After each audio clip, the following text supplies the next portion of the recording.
Namaste, yogis. Welcome to Meet a Yogi. We are retaping this edition of Meet a Yogi with Bhaskar Goswami. Welcome, Bhaskar. Welcome. Welcome. It's so nice to be here with you, Suzanne. Thank you for coming back. We had some technical difficulties with the recording of our initial Meet a Yogi, and so we're doing this make-up Meet a Yogi tonight.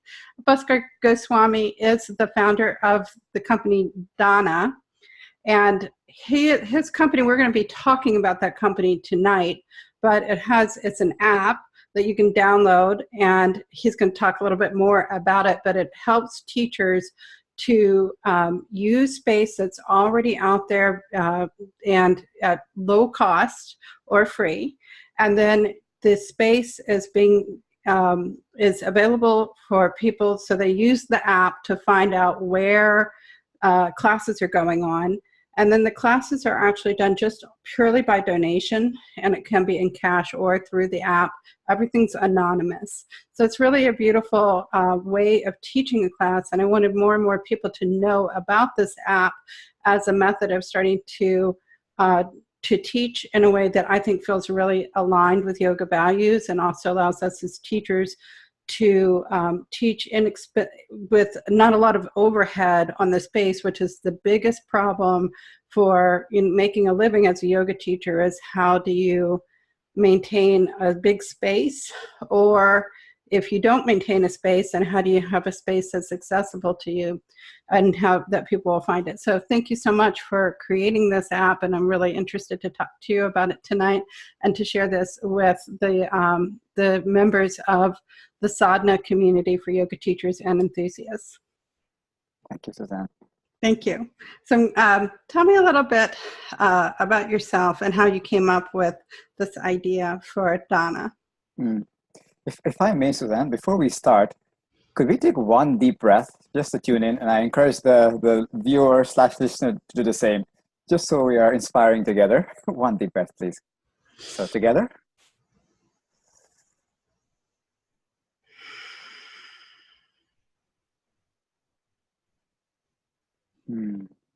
Delicious. Thank you. Thank you. I needed that. That was more for me, actually. We actually have a philosopher who's coming on next on Sunday, a Finnish philosopher, and he talks about the breath. And we had this total screw up with the technology in our first recording, and we all stopped and literally took a breath together. And no matter what happens, there's the breath. You think that you get advanced and that at some point you're going to remember to do that, but you still have to remind yourself. Thank you for reminding me. My pleasure. So the SADHANA story to me is as intriguing, as fascinating as for anybody else. I'm just fortunate to have a front row seat. It's a story of the ancient meeting the modern, cutting edge technology meeting ancient wisdom, East meeting West, and it's just a perfect time for such an offering. So it's a very privileged time for us to be together and have these kind of resources that we can share and co-create and collaborate. So thank you so much, Suzanne, for opening this opportunity to share this wonderful initiative with your sadhana community. Yeah, thank you so much. One of the things that I often hear yoga teachers talk about is that they feel that they should not be charging. But then, of course, we do need to, not only do we need to make a living, but we deserve to, be able to comfortably take care of our families. Yes. And so I think that many teachers struggle with the fact that traditionally yoga was taught for free, and that yogis in India, they are beggars, I guess you would say. I mean, that's not exactly how it works. I mean, it's not like they're just, it's understood in the community that they are doing this in service to the community, and that it's an honor to feed them. Exactly. It's like giving alms. Yes. Yeah. So can you talk a little bit about that aspect of it, the traditional aspect, because you talked about how, this is tradition, this is the yoga tradition, And so can you talk a little bit about that tradition in India? Yes, yes. I must say that when I came, to Canada, to the West, I had a difficult time with the whole pricing concept, because anybody who's gone past a certain level really knows that this is priceless, and it's also like a human birthright to be able to look after our body and our mind, like a basic necessity, just like breathing. So it is essential, and yet it's also priceless at the same time.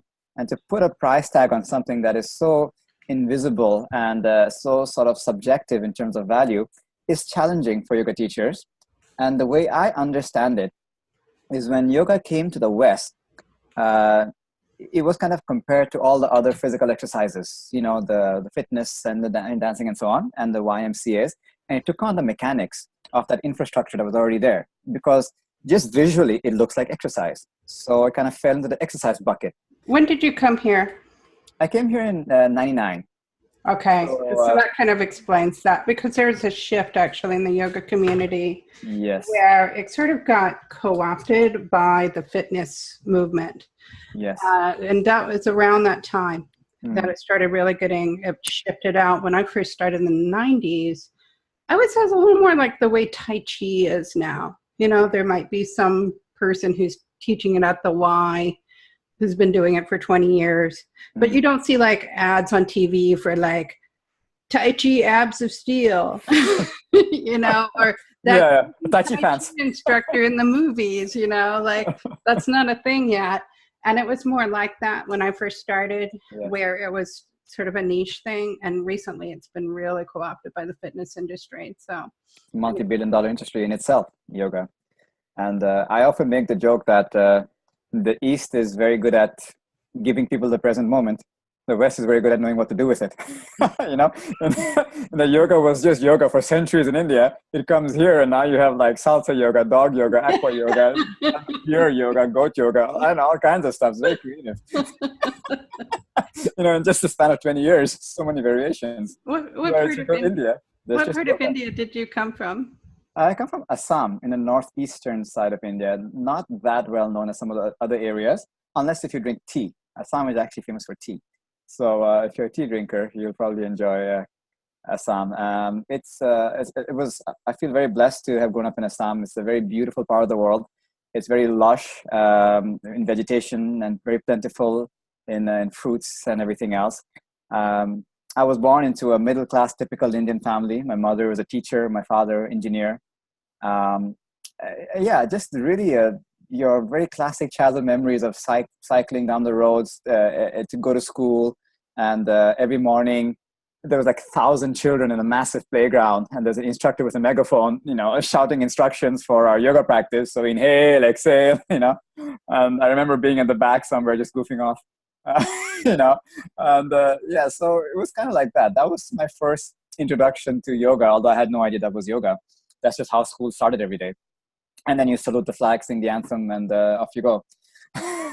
So that's kind of how I remember Assam. At the same time, my father, he grew up in a village in Assam, Koihati, and he was practicing yoga since childhood. So it was kind of tradition. And there was like a senior teacher, a guru, if you will, in his village that he studied with. And he kind of kept the practice to himself. I don't recall him bringing me into the practice. I just saw, through the crack of the door, the headstand and shoulder stand and this sort of a thing. I remember being very young and sort of, trying to push him down from the shoulder stand. And later on, my children did that to me. So that's a lesson in karma. Assam is where I was brought up. And that's not really where I learned yoga. Yoga was just something else I was doing. It was really later on in my life when I started to become very passionate about playing tennis. So in my late teens, early 20s, I was playing like what I call satellite tournaments, national tournaments. And I started to develop really intense back spasms. And that's when my mother said, there's an amazing yoga master in town. Why don't you go meet him? And that first encounter literally changed my life. It was like a switch.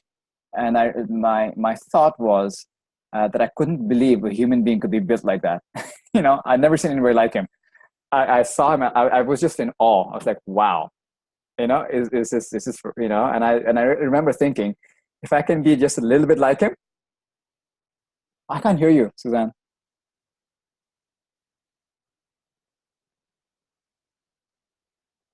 Yeah, I can see you very well, but the audio seems to have gone.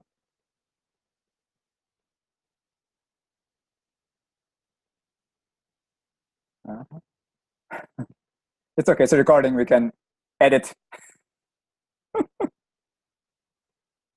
I still can't hear you. Plan B, my now I hear you very well. Yes, very good, very good. Intermittent microphone. Oh, it's gone again. Sorry, Suzanne, it's gone again.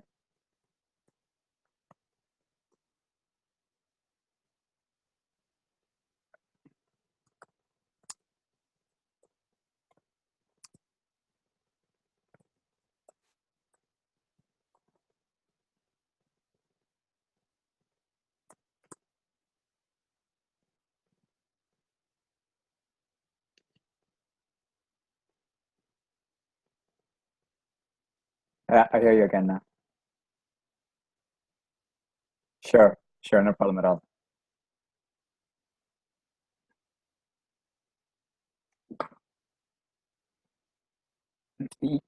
In Assam, Assam, yes.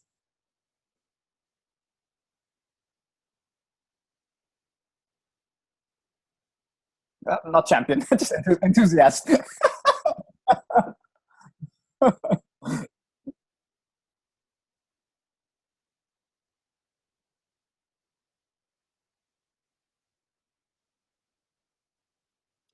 Not at all. I mean, of course, his physical practice was he moved like water. It was just who he was. There was just an effortlessness in the way he navigated through life. The way he spoke, the way he moved, it just seemed so efficient and so effortless, and always with the lightest of touches. Oh, sweetie. There you go. That's a little like a little cameo. I would say the one quality that really stood out for me now that I reflect back on the experience is that this man was utterly fearless, and he was fearless not from a place of bravado or some kind of a like a macho man.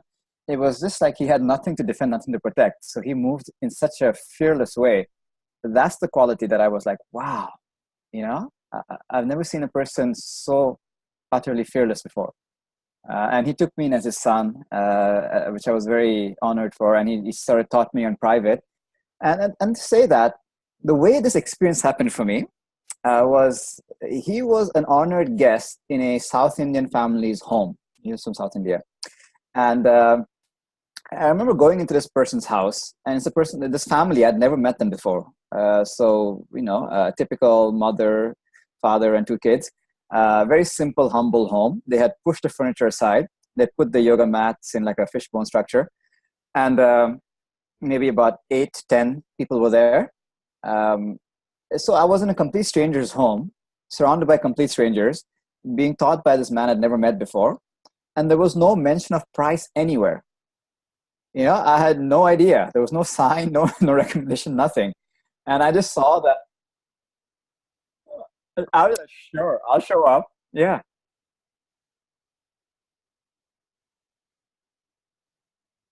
I just wanted to show up and just see what it was about. I thought, I had nothing to lose since my back was, I was like randomly spasming. So sure, I'll just show up.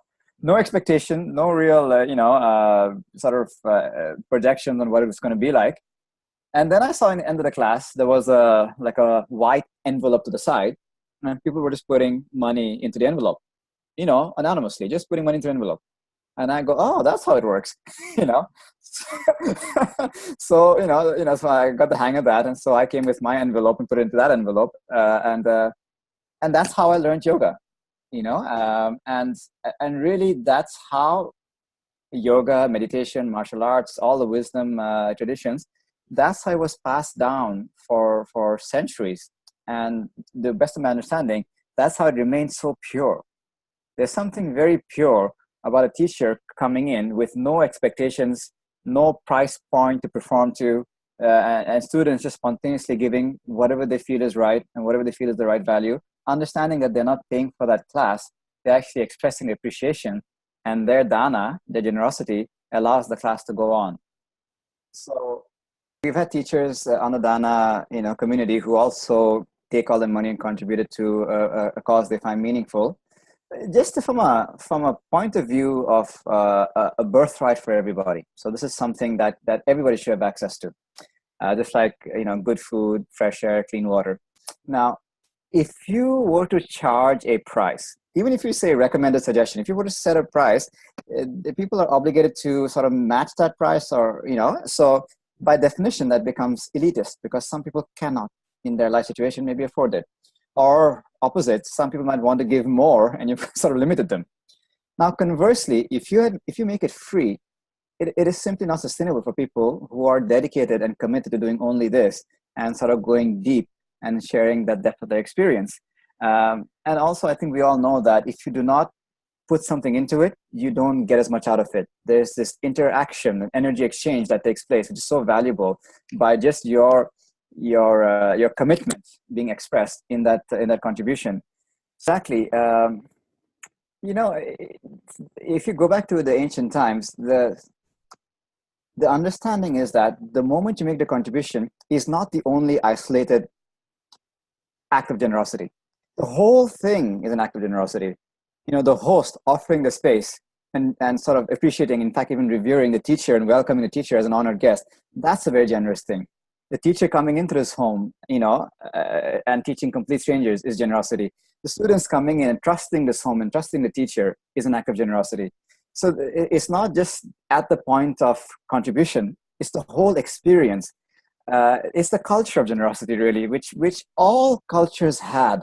Every synagogue, temple, monastery, church, gurudwara, all that was built through generosity. Every culture has a foundation of generosity. Just along the way in the modern culture, we got into this fast-paced life where it became more insular and more sort of almost like I would say greed-based economy, where it's more profit and capitalism and so on and so forth. And that's gotten us so far. It's not to knock any of that. It's just to also say, okay, there's another way we can do things. How about we appeal to another human condition, which we all have. And everybody who's ever witnessed or experienced generosity in any shape or form knows that it feels so good. It feels so good to receive anything, a smile, a hug, a flower, or feels so good to give it, feels so good to even see that happening. It's a wonderful place to play. So the whole idea of dana is to kind of hold the space for people to remember how wonderful that is. I'm definitely going to go into that deeper. I just want to touch upon one other thing. If for all the yoga teachers, meditation teachers, Tai Chi, Qigong teachers, to understand that all this in the East is considered a medical system, a healthcare system. It's very profound. It's so rich. So I really encourage teachers to go deep into what this practice is speaking to. It goes through the mind-body structure and even beyond. It's a wonderful thing. And I was inspired because my teacher was so profound in his understanding and his teaching that I couldn't help but want to appreciate that. So I just want to express how that is as well. If we stay at a superficial level, it might not work, So it is really the depth of which we are sort of absorbed into the practice matters. Now to go into the story of how the spaces came to be, I've always been a fan of contribution-based. So a little background on that. My first company, Bodhi, is about bringing wellness practices into workplaces. And I tried very hard to make it contribution-based. So teaching yoga, meditation, Tai Chi, Qigong, workshops, retreats in companies, completely contribution-based. And I wasn't allowed to because the legal team always shut me down because you can't have anonymous money exchanging on site. Okay, fine. So there's also, I think it becomes a little bit of a problem for their billing systems and stuff too. Exactly. They're not really set up for, different varying amounts of money to be passed back and forth every single time. They work well with, send you $100 every week or. Yes. Well, interestingly, now they are, and I'll go into that in a moment. So at that time, they weren't. And so we had two centers. So Bodhi had two centers, and we were running them contribution-based. And I call that a feast and famine existence. So there were some months where we had so much money coming in, it's like, wow. And then some months, nothing, but our overheads were always consistent, the renting, heating, electricity, marketing, paying the teachers and so on. So it was difficult to run the center that way. And not to dwell on it too much, but just to say that about 5 years ago, I became very sick. Actually, I became totally paralyzed.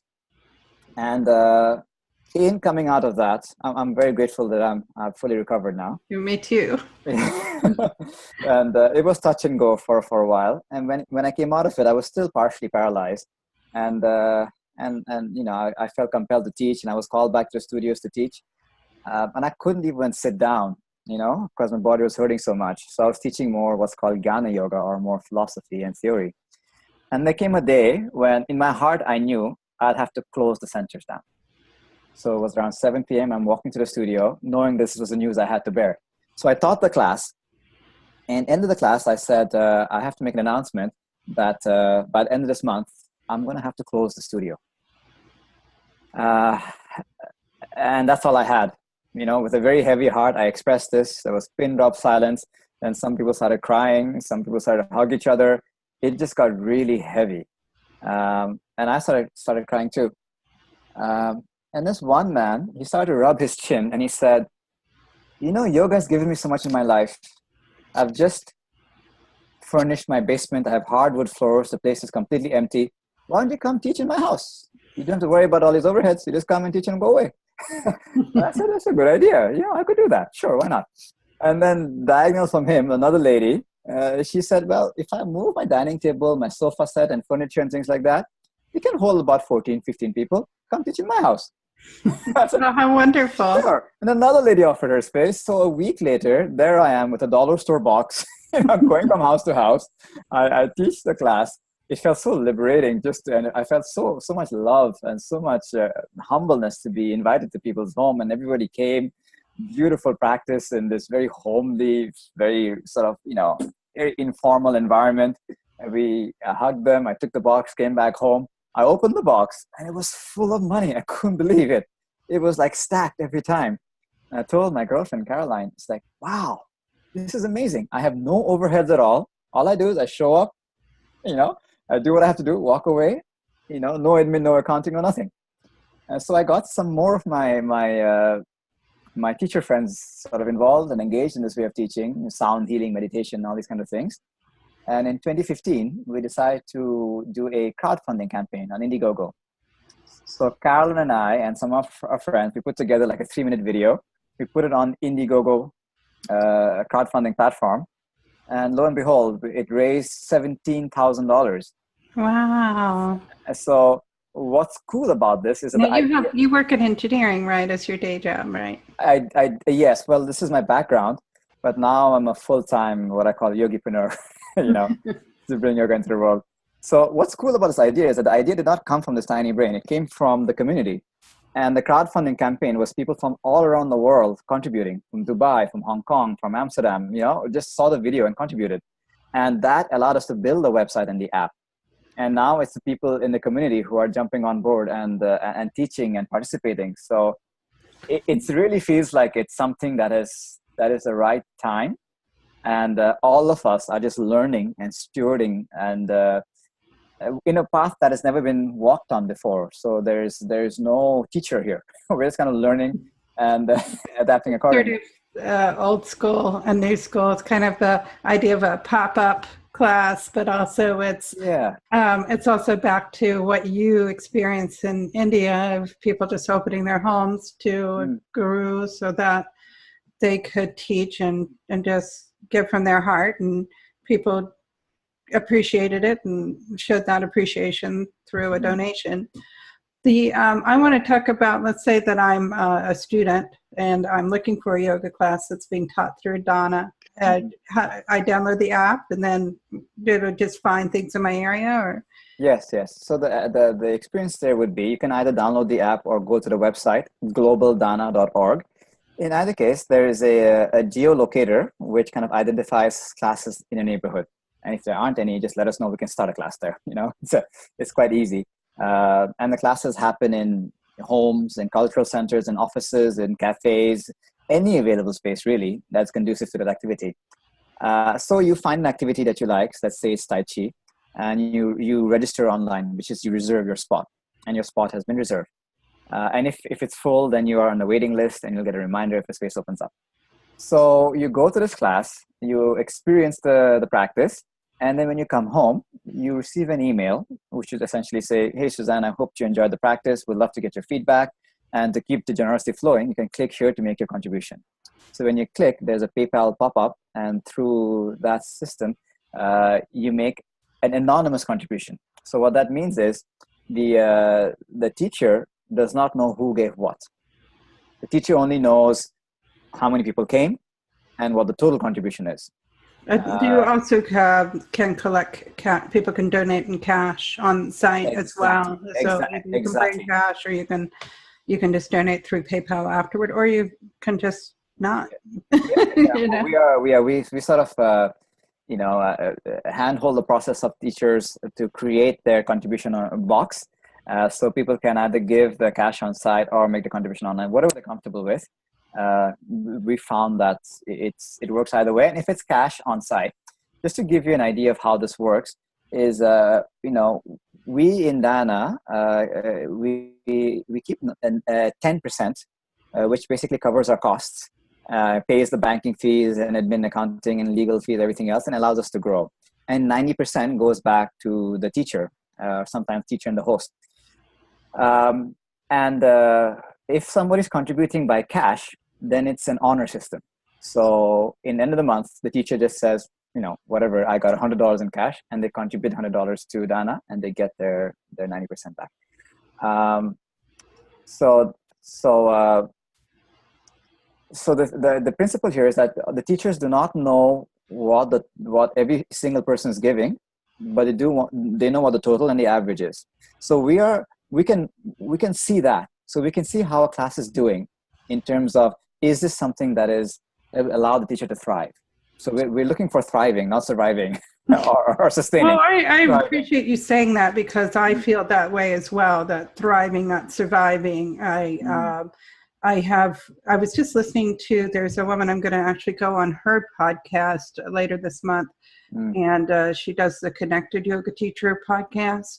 And there was a teacher who came on there who had surveyed, I think, about 50 yoga teachers who were, quote, full-time yoga teachers. And I mean, it was kind of a sad survey, because most of the people were really not making a living at it. Very few were. She didn't survey people who were like, on the circuit of the kind of top name, top billing teachers, just, more smaller teachers. But I mean, I would say very, very few people were at a place where they could comfortably afford healthcare and, a car payment and things like that are part of being comfortable in your life. So I'm glad that you said that, because I think that we deserve to thrive and not just to survive, especially if we're going to give something special to people.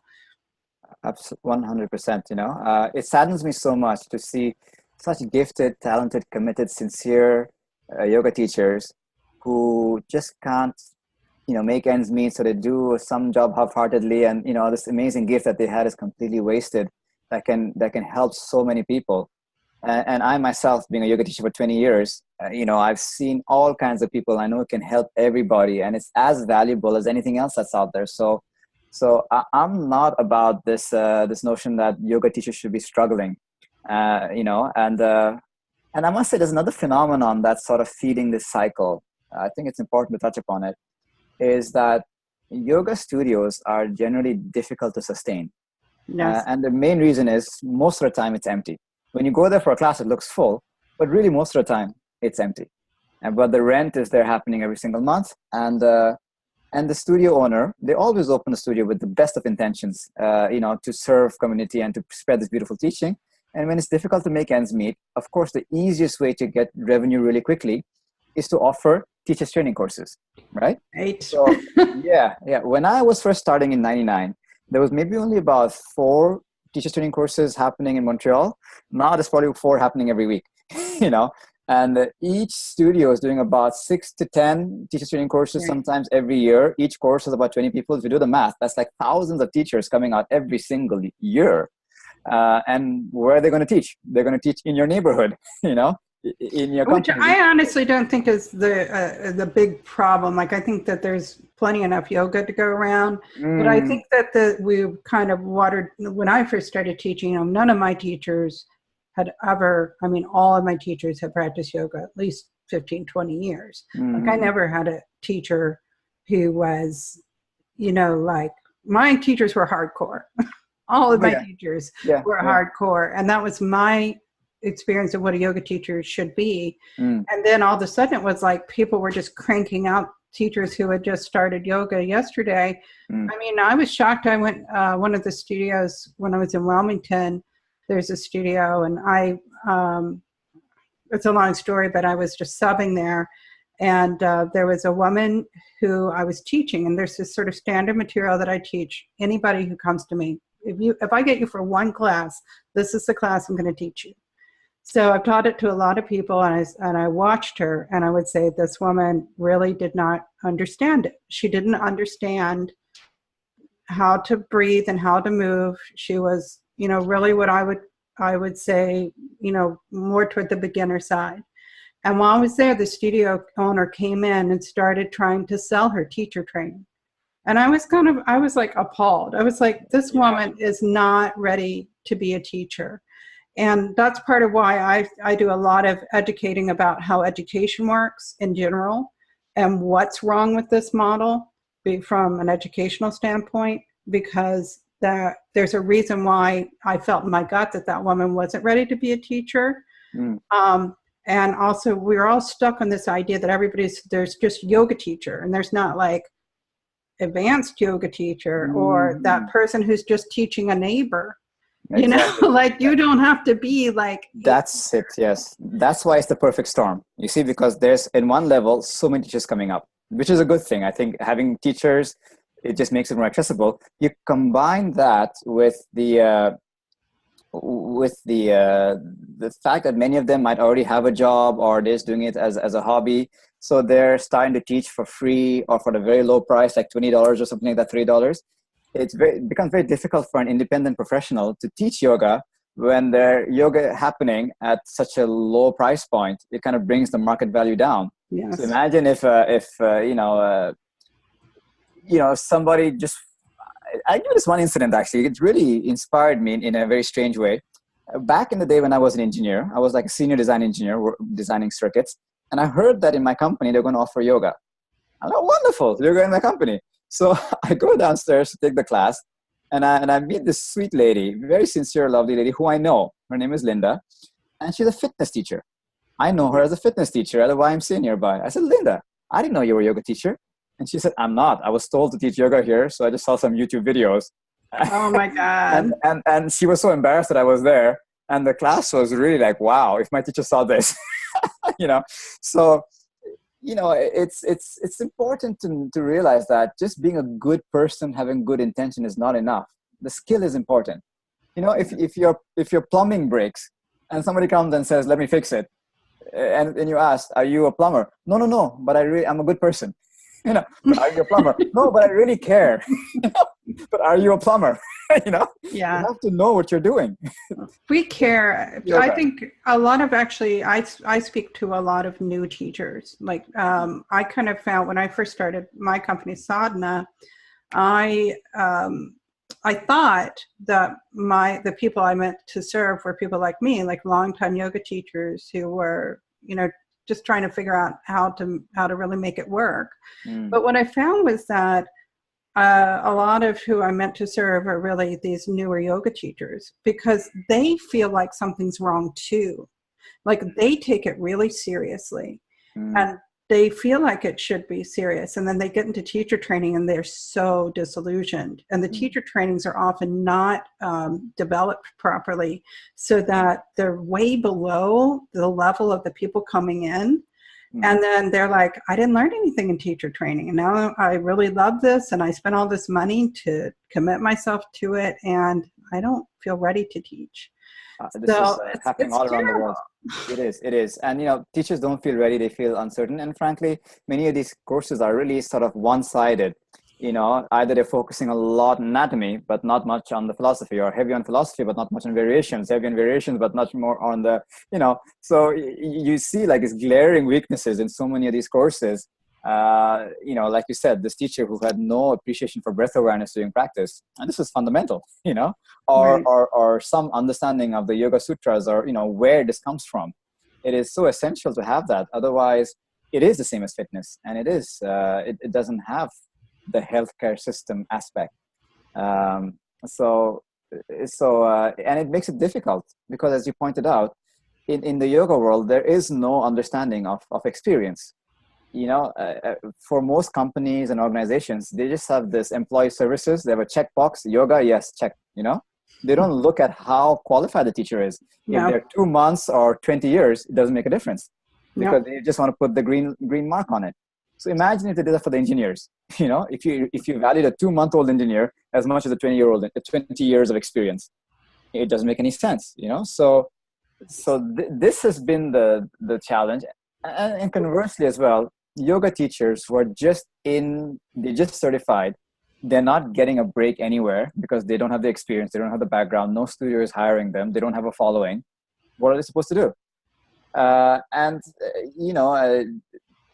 I think the antidote to all of this, in one way, is... But it's sort of what's happening. I just want to say, like in our community, yes. Like it's almost like become very hostile toward each other, where people kind of, when I started out, it was much more like everybody would get together and we'd cooperate. But now it's like everybody sees each other as competition. And like when I first moved up here, I tried to get in touch with the different studios, and I'm like, I'm assisted Eric Schiffman. I'm, like I have studied yoga for a really long time, taught for a long time. I could not get these studio owners to give me the time of day. Can you imagine? Yeah. I mean, it was crazy. I was like, I went to somebody's class and I said, how I called them up. They said, come to the class. I talked to the lady. She didn't know anything about the fact that I was showing up. And I was like, she's like, well, this is how you get started. You have to do all this. And I'm like, at what point is it enough? At what point does somebody recognize that I'm worth and I was like, who doesn't want to pick up the phone and talk to another yoga teacher and just to make a friend? I've been baffled by it. Yes. It's such a shift in the world that the yoga teachers are like, oh, there's too many of us and we're not going to give each other. Like, I thought we were here to be a community and support each other. Exactly. This building of silos, competition, and not the flip side of that is making yoga a popularity contest where, you try to fit in as many variations, as many clever, witty set statements, make it cool, fun, hip, trendy, and happening so that you become popular. Whereas, the actual practice of calming the mind is really almost non-existent. Well, what I like about Donna is that you've solved this issue of space. And in fact, that what you brought up about studios, when I moved to Wilmington, North Carolina, we started a studio cooperatively out of a dance school.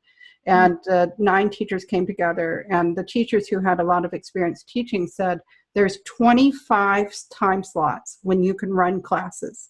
I mean, they were so clever. Like they had figured it all out. They're like, you can have one Monday night after work, and one after that. You can have Tuesday, you can run a class Tuesday evening after work, and one after that. Wednesday, you can't run a class in Wilmington because that's church night.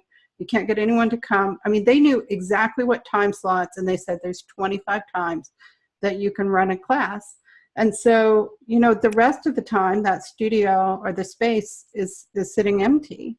And then for other businesses, it's the same thing. Like this dance school had the exact same opposite schedule almost from us, which worked beautifully because they taught little kids, so they can't run classes at night. Absolutely.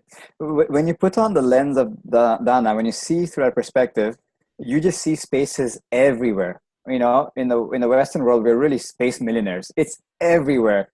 90% of the time just lying empty. So our proposition is, let us borrow that space for an hour, 2 hours a week, and we'll keep the people around you healthy, happy, and peaceful.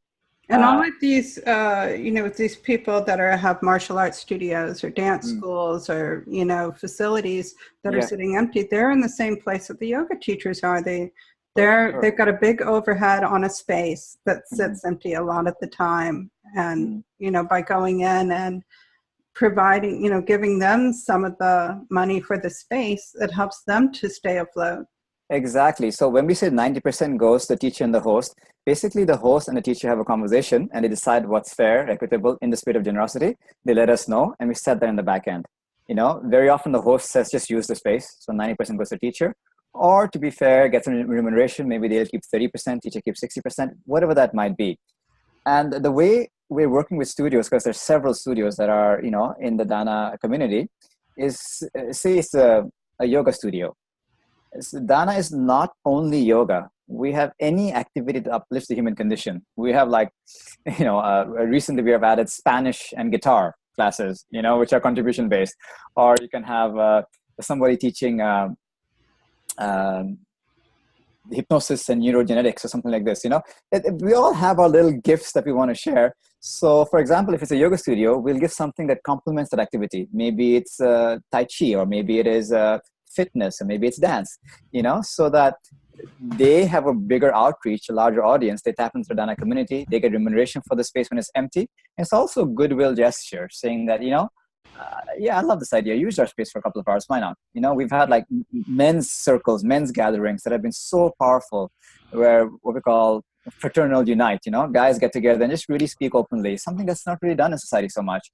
And we're limited only by our imagination of how we can benefit people, through this way. Any gift that you have can serve people. It feels like it breathes again. I think there's that feeling within the yoga larger world that somehow the air is going out of it and that people are feeling that there's a lack of abundance in it. And the way that you've set up Dana is to kind of remind people like, we can all support and help each other. It's not, you don't have to struggle to do this by yourself. There's somebody here that, we're going to do this out of generosity and just out of a cooperation, which is very much how my business works too, that, people come together to share their gifts and help to bring things into the world. My cat is being crazy. Listen in. Yes. And so I really love it. I just think that it's important that people know that there are people out here finding practical solutions to this issue of, we can teach it in a way that feels in alignment with spiritual practices. We can teach it in a way where we're supporting each other. And also we can teach it in a way where we're not having to take people to a place in learning that's inappropriate for them, which I think is not loving either.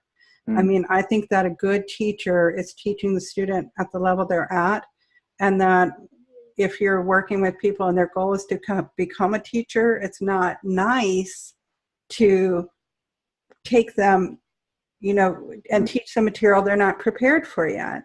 Or conversely, to, bring them into a program and then teach them material that isn't appropriate for them because you need the money. I just feel like there's something out of alignment with what's correct as a teacher to do, and also out of alignment with, for the students, it's not a nice experience for them. They feel betrayed by something that is supposed to be sacred. Yes. You see, the reason for all this, from this micro to the macro, I think we really should be no doubt about it. We have gotten ourselves into this mess because of this programmed behavior of greed, fear, scarcity over and over again. And that's caused, so much calamities. If you look at the research, it's kind of scary in terms of global pollution and everything else. And now it's seeping into yoga, meditation. Greed, fear, scarcity is coming into that as well. So really the antidote has been staring us in the face and has been shouted at us for centuries. It is generosity. The first teaching of the Buddha is cultivate generosity. Otherwise, you will not learn anything deep, You cannot approach these practices being fearful and tight. So I know that Dana at one level is a feel-good social project, and it has this fun and sort of open aspect to it, which I really like. At another level, it's also no illusion that this is also fundamental, and it's the calling of our time. It's so essential for us to pivot right now, because doing the same thing over and over again, as Einstein would say, and expecting different results is a sign of insanity. So let us consider how we can approach things from the perspective of practicing generosity. I have a What would that question. look Is like? this available only in Canada, or where is it taking off? You said that people contributed from all over the world.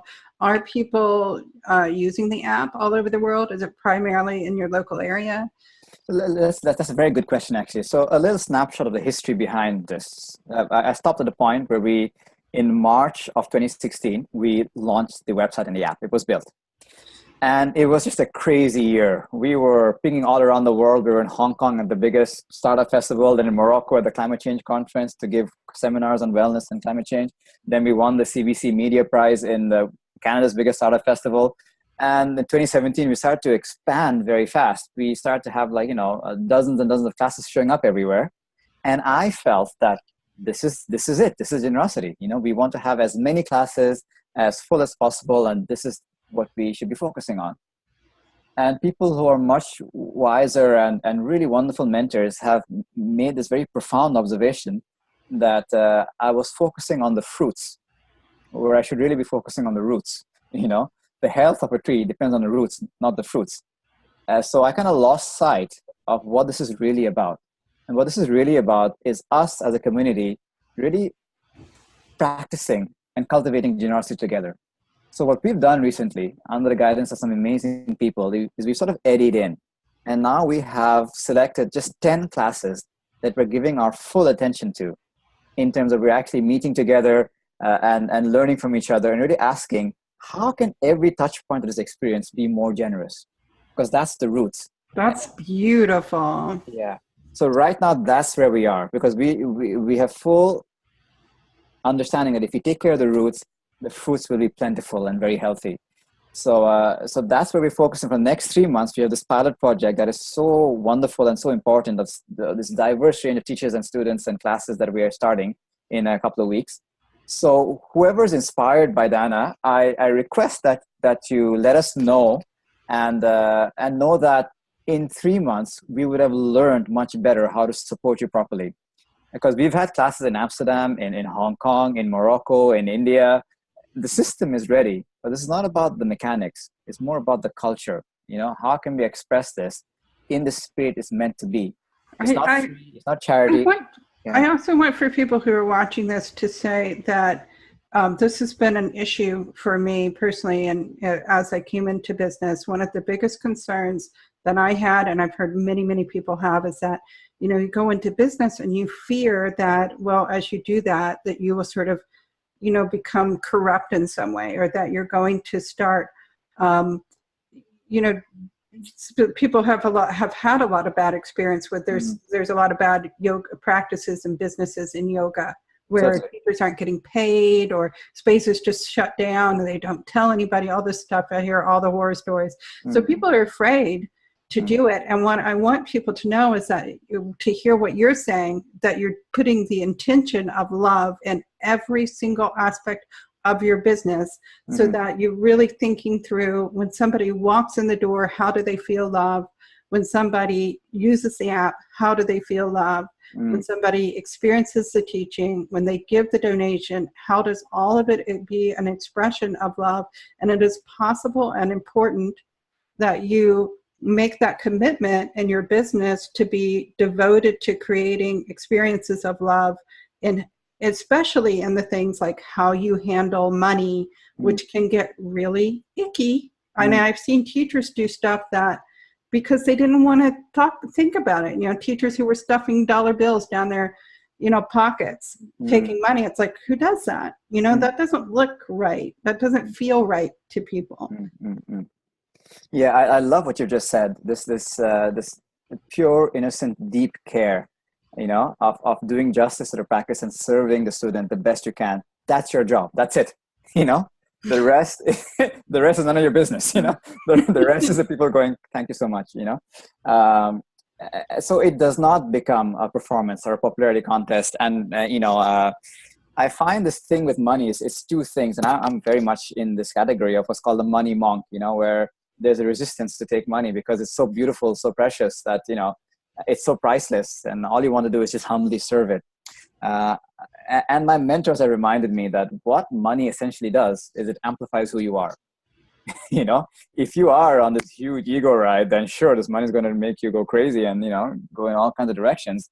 But chances are very high that if you're genuinely interested in this practice of yoga meditation, and whatever remuneration you get, you will use it wisely. You will invest it in places that are actually going to benefit humanity. You'll go to retreats, you'll buy organic foods, whatever it might be for you.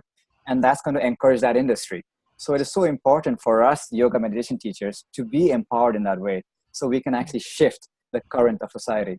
I was watching a documentary about the Buddha, and one of the things that, just because my interest has sort of been lately in this intersection of, business and spirituality.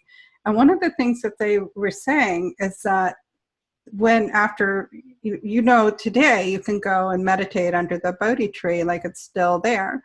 And I'm sure it's not the exact same tree that the Buddha was under, but that space is there. But that space of the Bodhi tree actually became a path for people to go to because merchants funded it. And so part of the reason that Buddhism really spread and flourished was because there was financial support for it. And there were people, merchants, who saw the value of the practice in their communities, and they wanted to, the part of the way that it actually grew was that people said, we've got to build the roads, we've got to build the space to feed people and to take care of the people who come here, and we have to make it possible, material in this world. Oh yeah. Even to this day, there are yogis right now in India who are building magnificent hospitals and schools, cleaning up villages, planting trees, doing incredible work. It just amplifies who they are. So, I think to be of service properly, it's very important for us in the yoga community to be collaborating, co-creating, and thriving together. What better place than yoga to do this? What better place? Well, I think we're kind of winding up, and I want to just take some time. First of all, let people know who are watching this and gotten this far in the video that there's links below to Donna and to your website, Bhaskar Goswami, and .com. And you have your name, and also to links to the sadhana community if you want to join us on Facebook, as well as to ways that you can get in touch with me. But also, I just want to tell you, it's such a pleasure to meet you, and I think it's nice to have you giving hope to yoga teachers. I see this sort of desperation, I want to teach, I don't want to be greedy, I'm scared of business, and here's a way for people. Also, what's so nice about this is that it's a way that people could get started with it. And even if you're not using the app, because it sounds like you're still restricting things somewhat, to take this idea into your own community. You don't need an app to do it. There's ways that you can put this on Meetup. You can put it on Craigslist. There's ways that you can promote it. Stick a sign up in a window and just let people know, here's a class that's by donation, and join me. And onto this note, I just want to say from my perspective that I'm not giving this to anybody. It's been given to me too. I'm one of the teachers. I'm equally benefiting from this. I'm equally learning from this. So to know that if I can be of service in any way in sharing what I know, I'm totally here for you. I'd love to learn from you as well. So there is no teacher here, Right. By Ramdas, we're all just holding hands and walking each other home. That's my belief is that we just all have a little piece of the puzzle, and we all have to get together and put it together. And it's not about, one person's right and the other's wrong. So I don't bear any special, knowledge or anything. It's just, there it is for us. And let's see what we can do with this and create something that is, that just defines the world in a whole new way. Well, thank you so much. I really appreciate it. Thank you. Namaste. Thank you, Suzanne. I appreciate you very much too. Much love. Namaste. Nice to talk with you. Hang on, I'm into the recording.